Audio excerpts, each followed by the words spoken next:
In 2001, oceanographers mapping the seabed off the western coast of Cuba found something that stopped the expedition cold: geometric structures, regular angles, organized formations at a depth of over 2,000 feet, far below any known sea level from any period of recorded human history. The team's lead researcher described them publicly as possibly the most important underwater discovery ever made. Then the funding was pulled. The site was not revisited. The report was filed. And the structures, sprawling across the ocean floor in configurations that natural geology does not produce, have been sitting down there in the dark ever since, undisturbed, unexamined, exactly the way someone would want them left. Now here is the question that nobody connected publicly.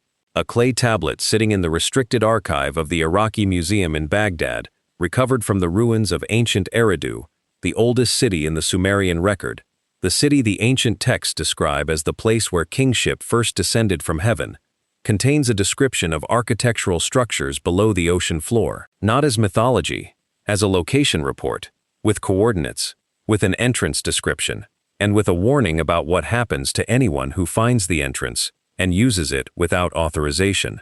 My name is Ivan. Tonight we go through every section of that tablet. By the end of this video, you will understand why the Cuba underwater site was abandoned without explanation, and you will understand why the Sumerians knew it was there. Before Chapter 1, this content does not get promoted. It does not get pushed to new viewers. The only way it reaches the people who need it is through you, right now. Hit like.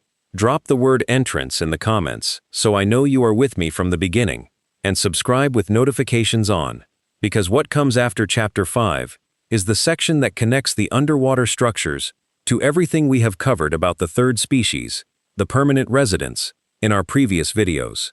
Like, comment, subscribe. Now let's begin. The tablet was recovered in 1948 during a post-war resumption of excavations at Tel Abu Sharain, the modern name for the mound that sits above ancient Eridu in southern Iraq. The excavation team was led by Iraqi archaeologist Fuad Safar, working alongside Seton Lloyd of the British Institute of Archaeology. The site produced hundreds of objects across multiple seasons. Most were catalogued without incident. One was not. A clay tablet recovered from a chamber beneath the foundation level of the earliest temple structure on the site, a layer dated by the excavation team to the Ubaid period, the earliest phase of Sumerian civilization, predating the standard corpus by centuries, was logged in Safar's field notes, with a notation that his colleagues later described as unlike anything else in his otherwise meticulous documentation. The notation read, "Language inconsistent with Ubaid, period. Possible intrusion from later deposit. Set aside for specialist review." Specialist review was never formally commissioned. The tablet passed through the cataloging system of what became the Iraqi Museum in Baghdad. It survived the looting of 2003 because it was in a sub-basement storage drawer that the looters did not reach. In 2009, a Kurdish researcher named Dr. Sardar Aziz, working on a post-conflict inventory of the museum's surviving holdings, found the tablet in that drawer. He recognized the script immediately. Not Ubaid period, not inconsistent with any known corpus.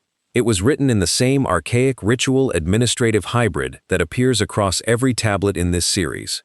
The same family, the same hand behind it, not literally, but in terms of the tradition transmitting the information. Dr. Aziz photographed every line. He translated it over 4 months. He submitted his findings to the museum's curatorial board in early 2010. The board's response arrived 6 weeks later, a single paragraph acknowledging receipt, and a second paragraph informing Dr. Aziz that the tablet had been reclassified as restricted access pending further institutional review. He has not had access to the physical tablet since, but the photographs were already taken, and the translation was already complete. The tablet opens with a header designation the scribe uses nowhere else in the body of the text. Dr. Aziz translates it as the record of what is below the lower water, not the underworld in the religious sense, not the Kur, the Sumerian realm of the dead, the lower water, the physical water, the ocean floor, what is architecturally present beneath it. The scribe organizes the tablet in 3 sections. The first describes the structures themselves, their scale, their material, their configuration.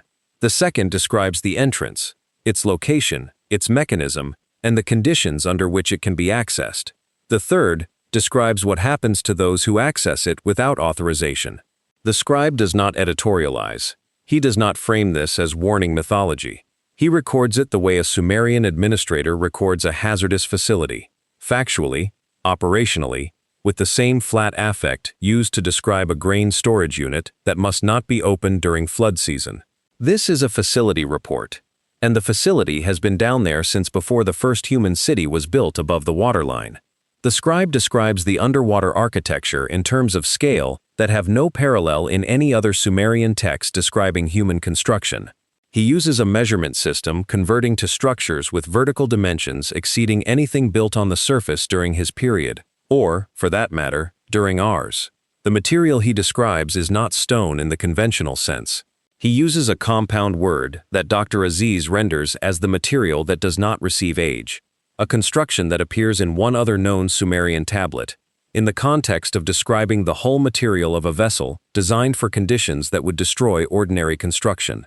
Material that does not age, that does not corrode, that does not deteriorate under pressure, under salt water, under the weight of 2,000 feet of ocean above it.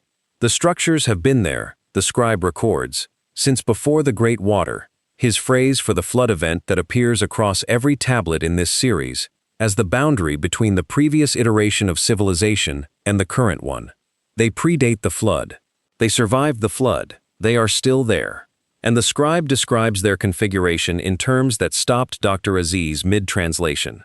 He uses the same Sumerian word for organized urban planning, the word used to describe the layout of cities, the deliberate arrangement of structures relative to each other for functional purposes, to describe what is on the ocean floor. Not scattered ruins, not geological formations. A city, planned, organized, still standing, on the floor of the ocean, in a location the scribe specifies with angular coordinates that Dr. Aziz converted against modern oceanographic maps. The coordinates resolve to the Western Caribbean Basin, approximately 200 kilometers off the western coast of Cuba. The 2001 Cuban expedition used side-scan sonar to map the formations they found. The sonar images show smooth, flat surfaces at regular angles. Structures arranged in what the expedition's geologist described, in the team's internal report, as a grid pattern inconsistent with any known geological formation process. The report estimated the site covered an area of approximately 2 square kilometers, at a depth that places it below any sea level recorded in the last 50,000 years. The Sumerian tablet, describing underwater architectural structures in the Western Caribbean, was carved approximately 4,000 years ago. The oceanographers who found the structures in 2001 had never read a Sumerian tablet. The Sumerian scribe who recorded the coordinates had never used sonar equipment. They found the same location, from opposite directions, separated by 4,000 years. The tablet's first section closes with a line that connects directly to material we have covered before in this series. The scribe writes that the structures were not built by the Anunnaki. He is specific about this. Not the Anunnaki, not any surface-based race. He uses a designation that appears in the species list tablet, the third entry, the permanent residents, the ones described as having bases in the deep oceans that humans have never discovered, the ones who monitor, collect, extract, the ones whose closing line describes leaving the way you leave a field that has been completely harvested. The underwater structures are their infrastructure, have been their infrastructure since before the flood reset the surface world above them. And the scribe records something that Dr. Aziz flagged in his translation notes with a double underline. The structures have been maintained. Continuously. He uses the present tense construction, the ongoing present, the tense used in Sumerian administrative records for processes currently in operation, not were maintained, are maintained. The material that does not receive age does not require constant upkeep. Something else is being maintained. The interior, whatever functions inside those structures, is being kept operational by whoever has been down there since before the first Sumerian city was built above the waterline. Before we go into the entrance, because this is the section of the tablet that caused the Iraqi Museum to reclassify it within 6 weeks of Dr. Aziz submitting his translation, like this video right now. Comment below with what you think is being maintained inside those structures. I read every comment. The pattern in those answers matters more than you think. And subscribe, because Chapter 5 is where the tablet stops describing what is down there and starts describing how to get in. Like, comment, subscribe, stay with me. The second section of the tablet is the shortest, 11 lines. The scribe describes the entrance to the underwater complex with a precision that is almost uncomfortable to read, because it does not read like the description of a mythological portal. It reads like directions. The entrance is not on the ocean floor. It is not a door in the architectural surface of the structures. It is a passage in the ocean floor itself, a vertical shaft, the scribe specifies, that descends through the seabed into a pressurized chamber that connects to the interior of the complex. He gives its location relative to the main structural grouping using a directional offset that Dr. Aziz converted to approximately 3 kilometers northeast of the primary formation. He describes the shaft's opening as covered, not sealed, covered, by a stone formation that he calls the placed rock, the Sumerian construction for something deliberately positioned rather than naturally occurring. A marker. Someone placed a specific rock formation over the entrance. To mark it, not to hide it. To mark it for those who knew what they were looking for. The mechanism for opening it, the scribe describes in terms that have 2 possible readings. The first reading, a specific sound frequency applied to the placed rock, causes the covering to shift. The second reading, which Dr. Aziz considered more likely given the tablet's broader context, is that the covering responds to the proximity of whoever belongs there. Not a key, a recognition system. The entrance opens for those it recognizes, and the scribe is explicit about what it does when it encounters someone it does not recognize. It does not open, but it also does not remain passive. The third section of the tablet is the one that reads most differently from the sections preceding it. The clinical administrative tone shifts, not to mythology, not to religious language, to something that Dr. Aziz described in his translation notes as resembling, more than anything else, the language of an incident report, a record of what happened to specific individuals who found the entrance and attempted to access it without authorization. The scribe records 3 incidents. He does not give dates in the standard Sumerian calendar format. He gives them relative to each other and relative to the flood event, placing all 3 in the period after the flood but before the establishment of the first cities. The first incident, a group of fishermen, the scribe says, who found the placed rock while diving in shallow water that the post-flood sea level had not yet fully covered. They attempted to move it. The rock, the scribe records, did not move, but the divers experienced what he calls the reversal of the inside, a phrase that Dr. Aziz spent 3 weeks on before arriving at a translation he considered reliable. The closest rendering, a sudden and total disorientation of internal navigation. The body's sense of up and down, of in and out, of the boundary between self and environment, reversed, instantaneously, without physical contact. 2 of the divers drowned, not because of the depth, because they could no longer determine which direction the surface was. The second incident, a priest, the scribe records, who had partial knowledge of the entrance location from an older text, and attempted to access it through what he calls the speaking method, applying specific sounds to the placed rock in a sequence he believed was correct. The sounds were not correct. The entrance did not open. The priest experienced what the scribe calls the silence placed inside the hearing, a total cessation of auditory perception that, the scribe records, never reversed. The priest lived for another 30 years. He never heard another sound. The third incident is the one the scribe marks with the same double inscription notation, scored twice into the clay, that appears across this entire corpus to indicate a detail of particular significance. A group of 7, the scribe records, who had correct knowledge of the entrance location and the correct mechanism, who had, in the scribe's words, been given the information by those who came from below. They were given the information by the residents, and they still could not enter. Because the scribe records that the recognition system, whatever determines who belongs there and who does not, operates on something the 7 did not carry regardless of what information they held. Not knowledge, not credentials, something biological, something in the composition of whoever belongs there that the entrance reads and responds to. The 7 were turned back, not harmed, turned back. And the scribe records their report of the encounter with a single line that Dr. Aziz described as the line he has thought about every day since he translated it. They said the entrance knew them.